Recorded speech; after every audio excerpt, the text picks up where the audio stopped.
Ito na guys, maglalagay na tayo ng ating MSG sa ating halaman. Yan, papakita ko po sa inyo. Una, ito. Ito, yan. Pero wag yan kasi mga bago lang yan. Ito na lang, yung matanda na. Ito matanda na yan. Tandaan na tong halaman na to. Ayan, papakita ko sa inyo guys. Hukay-hukayan lang natin sa gilid. Alisin natin yung mga damo-damo.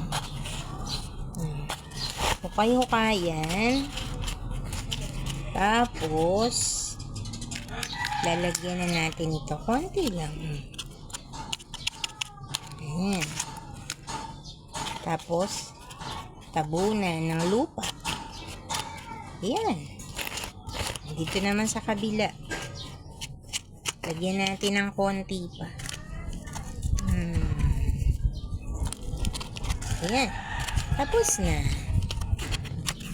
Guys, ito na po yung ating, nakita nyo ba?